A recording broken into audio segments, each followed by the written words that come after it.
Hi, my name is Rob McLaughlin, and I have some conflict resolution tips for you.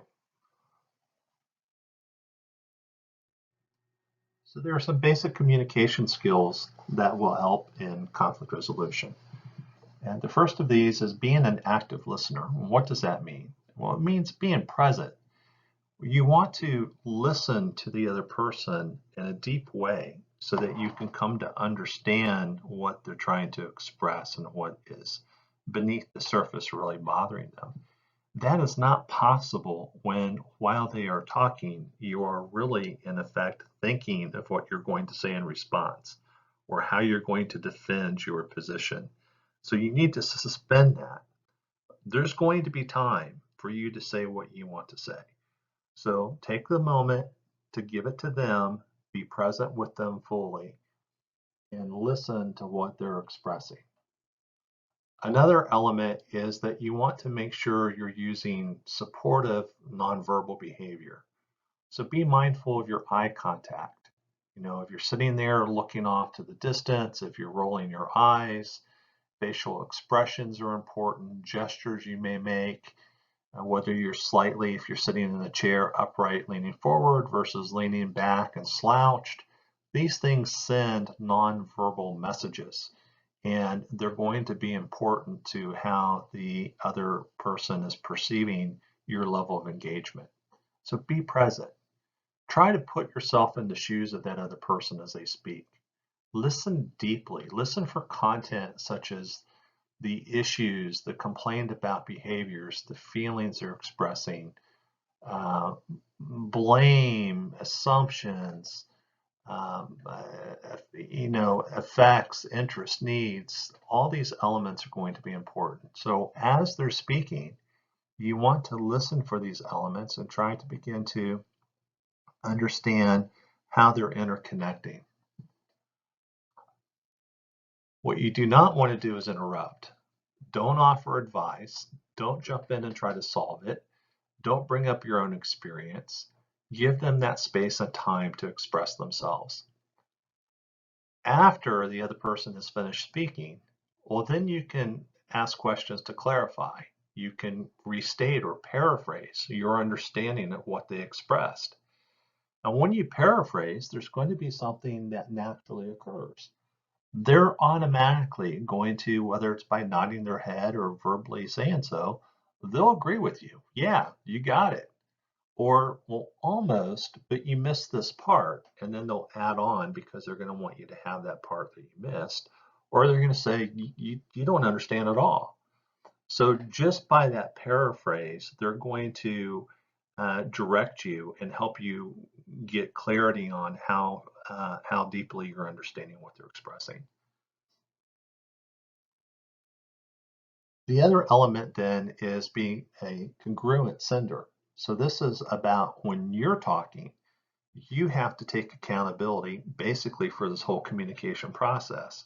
So you're kind of controlling and managing the process as they speak, as you paraphrase, and then when you're speaking, you still have to manage that process. You can't just let yourself go.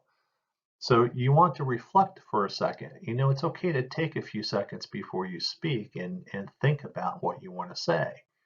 And then you want to speak slowly and only a couple sentences at a time because you want the other person to get it or to be able to restate it.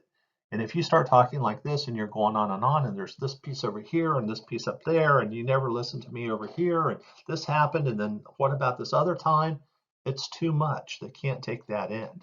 So you have to break it down and you have to deliver the content in a way, in a measured, intentional way, so that they can take it in and get it.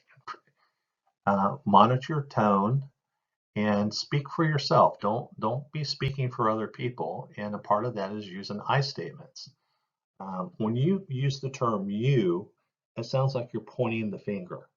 So that's a word you don't necessarily want to use. The I statements are going to be much more useful for you.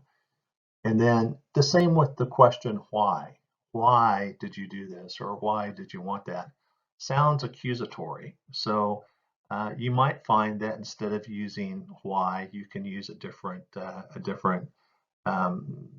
introduction word there, such as help me understand, how, what, those type of things might be more useful. So these basic communication skills are going to be core to your ability to engage the other person. And a part of that engagement is being able to listen below the surface and to get the deeper element, and then to be able to paraphrase that to the other person so that they can automatically correct you on and help you make sure that you understand where they're coming from.